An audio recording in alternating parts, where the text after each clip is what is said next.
אז הנה כל מה שקרה השבוע לכל מי שפספס או פספסה. 11 ימים לבחירות והשבוע כולם היו מאוד עסוקים בלהשיג קולות, במיוחד בליכוד. אז ככה, קודם כל ביבי הודיע שהוא ימנה את ניר ברקת לתפקיד שר האוצר. כאילו, רק אם הוא ייבחר. רק אם ביבי ייבחר, ניר ברקת יוכל להיות שר האוצר.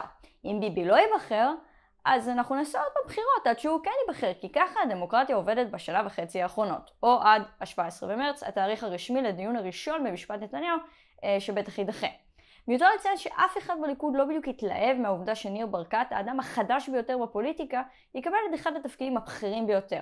למה לא יריב לוין, ארדן, אמסלם, זוהר, מירי רגב, אנשים שכנראה קבורים עמוק מדי בטוסיק של ביבי, אז הוא שכח.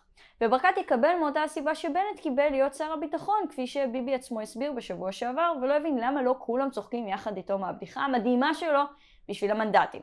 שזה אחלה פאנץ', שהעובדה שביטחון המדינה הוא קלף מכוח לכיסא שלך, מצחיק, מצחיק, מצחיק. שמישהו כבר יעניק לו לתואר הקומדי סטאר ויחזיר את נטע אלחמיסטר לאינסטגרם. עוד מהליכוד, במהלך נאום בחירות אחד מיני רבים של ביבי השבוע, אישה נעצרה ועוכבה לחקירה כי היא זרקה תפוח לכיוון הבמה.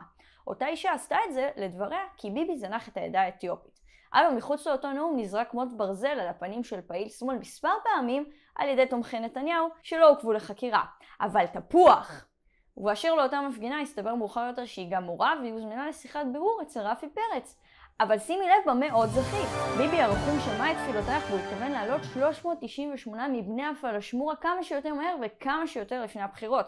מהר לעלות, לעשות כמה תמונות עם ילדים אתיופים אסירי תודה, לשאול אותם מה הם חושבים על עדן אלנה, ואז לשלוח את כולם להסגר ולחסר אותם. פשוט כי עד שנזכרנו להעלות אותם צריך גם לדאוג שאף אחד מהם לא חולה בשחפת.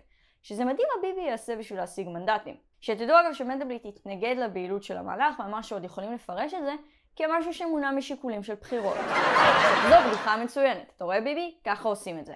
ורגע קבלו עדכון, גברת תפוח תתעצבני שוב, בסוף יעלו רק 43 מבני הפלשמורה, כי רק הם מחוסנים ולא יצטרכו לשבת בהסגר. וברכות לשר חיים כץ שקיבל השבוע סופית את החסינות. ניצחת, מנדלבליט לא יוכל להגיש נגדך כתב אישום. כאילו עד הכנסת הבאה, כי מסתבר שיש לזה תוקף, עד הכנסת הבאה. החסינות של כץ תקפה משהו כמו חודש, משמע בכנסת הבאה צריך לבקש אותה שוב, אחרת היועמ"ש יוכל להגיש נגדו כתב אישום. העיקר אבל עשית חזרה גנרלית. פלוס בשלב מסוים ביבי אשכרה סיכם להתקזז בקולות עם תמר זנדברג כדי לא להגיע להצבעה. זנדברג לא הגיע כי היא בדיוק ילדה, וביבי, טוב, הוא בסוף הגיע למרות שמשהו התקזז, אבל הוא אומר הרבה דברים, מי יכול לזכור הכל. מה גם שהוא בכלל לא היה צריך לבקש להתקזז ואת הפרטים של זנדברג, פשוט כי לכל המדינה יש אותם שוב. זוכרים שבשבוע שעבר כל ספר הבוחרים של כל מדינת ישראל דלף לאינטרנט, תודות לאפליקציית אלקטור של הליכוד?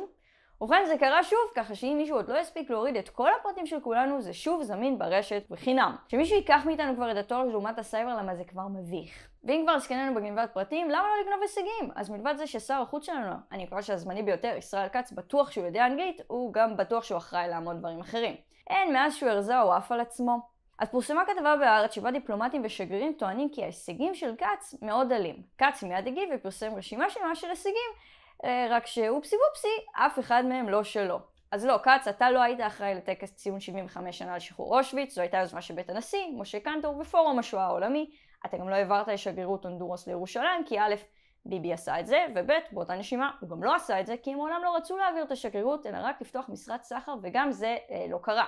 רשימת ההישגים עוד ארוכה, חבל רק שאף אחד מהם לא שלך, אבל היי, העיקר שיש הישגים, מה זה חשוב מי עשה מה? אל תהיו קטנוניים. עוד השבוע איתמר בן גביר השיק את הקמפיין של עוצמה יהודית, לנתניהו אין ממשלה בלי עוצמה יהודית. קודם כל, קליט. דבר שני, מישהו מראה לו סקרים, פשוט כרגע עוצמה יהודית לא עוברת. אגב, גם אם הדין המוזר שלו עם מקורבי נתניהו בו ביבי ישכנע רבנים בכירים בציונות הדתית כדי שעוצמה יהודית תעבור, שזה גם אם זה יקרה, אתה פשוט אוכל מגוש הימין, איך זו תוכנית טובה. עכשיו בתמורה, אם למרות המאמצים של ביבי, עוצמה יהודית לא תעבור, הם יתחייבו לא להתמודד בבחירות הבאות. כי באמת, למה לא להתכונן כבר מעכשיו? ותפנית עוד יותר מוזרה, ציוץ מהעובד המצטיין של המדינה, יאיר נתניהו. שבו הוא מתערב עם בן גביר על $1,000,000. אני לא מבינה, עברת לעבוד בהימורים או שאתה מסדר לעצמך עכשיו פנסיה? אבל היה חשש כי זה הזמן לעדכן שמפלגת צומת, מפלגה שקיבלה בבחירות האחרונות 16,000 קולות, תפרוש מהמרוץ כדי שהקולות יעברו לנתניהו. ובתמורה נתניהו התחייב לטפל בנהגי המוניות ולהקים מכון להנצחת מורשת רפאל איתן, הלא הוא רפול, שאלו דרישות בהחלט מגוונות ללא ספק. יאיר, כשתתפנה מהעומס בעבודה, אני אשמח לציוץ של על כמה דולרים אתה רוצה מהם, או האם במכון לזכרו של רפול יוקם ים.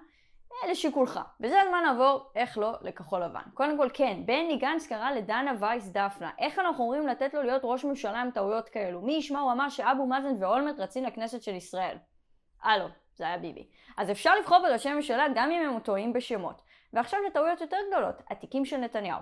הרכב השופטים נקבע, כאמור 3 שופטים שישפטו את ביבי במחוזי בירושלים, משה ברם, עודד שחם ורבקה פרידמן פלדמן, שתכלס יכל לבחור שם משפחה אחד, הם כמעט זהים. בכל מקרה זאת השופטת שבעבר הרשיעה ראש ממשלה אחר שלנו, אהוד אולמרט, אז יש למה לצפות. ומילה רגע על הקלטות פרשת הרפז. לפי הקלטות ששוחררו משתמע כמנדלבליט לכאורה ידע על המסמך המזויף, מסמך שמהדר את יואב גלנט ומכפיש אחרים בעת שהתמודד לתפקיד הרמטכ"ל.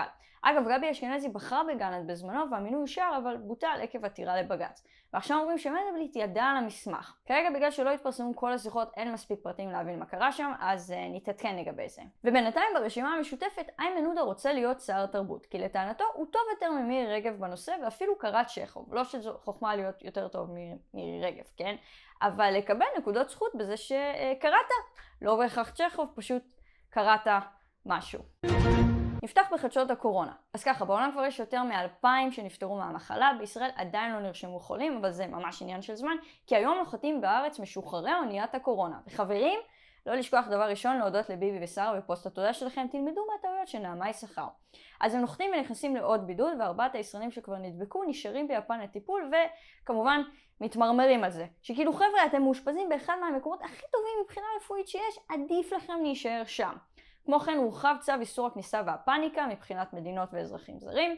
כלומר, כל מי שחוזר עכשיו גם מתאילנד, הונג קונג, סינגפור ומקאו, שהדגל כנראה בחסות אדידס, צריך להיכנס ישר לבידוד או לעשות את מה שכל האנשים שחזרו משם השבוע עשו, מיד לנסוע בתחבורה ציבורית. כמה שיותר אנשים מסביב יותר טוב, תלקקו גם כיסאות אם אפשר.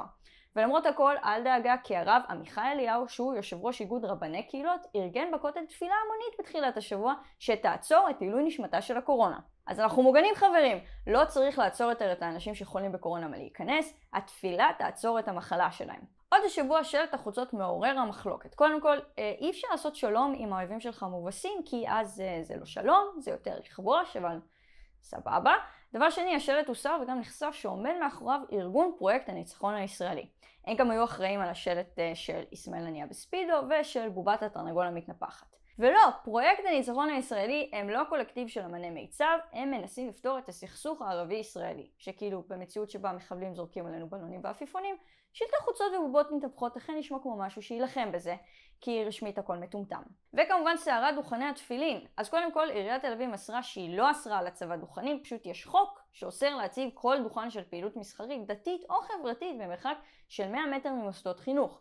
העירייה התנגדה להציב דוכנים חדשים, זה עדיין בתוך החוק הקיים שכולל גם דוכן ישן וגם חדש. מה שמעניין שרק אתרי חדשות דתיים פרסמו את האייטם הזה, אז שעיריית תל אביב אסרה על הצבת דוכנים, ואז אחרי זה אותו אתר פרסם שהם לא. כל זה לא עצר את ראש עיריית פתח תקווה, רמי גרינברג, מלפרסם פוסט בפייסבוק על הזכות להניח תפילין עם תמונה מהשואה. כי זה הרי ידוע שהבעיה בגרמניה התחילה כי להיטלר היה נמאס לשמוע צדיק יש לך רגע כשהוא היה עובר ליד בתי ספר. בקיצור, גם בחיפה הקימו בכוונה דוכן של תפילין ברחבה של עיריית חיפה. כל הכבוד, זה יראה לראשת העיר שלכם שבמילה אתם מתעלמים ממנה כי היא אישה. עוד מחאה מוזרה הייתה של נשות הכותל שגם הציבו דוכן של תפילין ברכבת בתל אביב וצעקו שסמוטריץ' הורה לאפשר להם. סמוטריץ' כמובן דחה את הדיווח, ממש מטריושקה שלמה של פייק ניוז. ובנימה אישית, אני לא חושבת שצריכים לשים דוכנים של הנחת תפילין ולשכנע ילדים שאם הם יניחו אז יארגנו להם מסיבה עם פיצה, כמו שאני לא חושבת שצריכים להיות דוכנים שמטיפים לילדים על טבעונות. באשר הדוכנים של קהילת הלהט"ב שתומכי התפילין טענו שגם הם לא צריכים להיות ליד בתי ספר, אז לא. הם היחידים שצריכים להיות ליד ובתוך בתי ספר, כי הם לא הופכים אנשים להיות גיי, זה לא עובד ככה. וילדים במיוחד מתבגרים שמחפשים תשובה לגבי הזהות המינית שלהם צריכים לשמוע תשובות אמיתיות, תשובות שטופו או רצועות אור לא ייתנו להם, סורי. אז כן, הם צריכים להיות שם, וכל השאר שמטיפים לילדים, בפירוש לא. ומתפילין להר הבית, המשטרה עצרה השבוע את חבר הכנסת לשעבר מטעם הליכוד, יהודה גליק, הטרול של כולנו, בעוון זה שהתהלך בהר הבית לאט מדי. לאחר שליווה 2 חברי קונגרס אמריקאים, ובתור מחאה, הקרן למורשת הר הבית קוראת לציבור לעלות להר בכוונה בהליכה איטית, שזה אגב מפגר, ככה לשוטרים יהיה הרבה יותר קל לעצור אתכם, אתם צריכים להגיד לאנשים לעלות בצעד תימני. ולסיום, החדשה החשובה ביותר. לפני שבוע רגלו של גואל רצון נחרטה עקב סיבוכי מחלת הסוכרת שלו, והשבוע בנו של רצון, יגאל, קבר את הרגל שלו במקום סודי בבית העלמין בחולון. בתקווה שיצמח ממנה אבא חדש? כי זה לא משנה, יגאל. זהו, עד כאן סיכום חדשות השבוע להפעם. נתראה בשבוע הבא.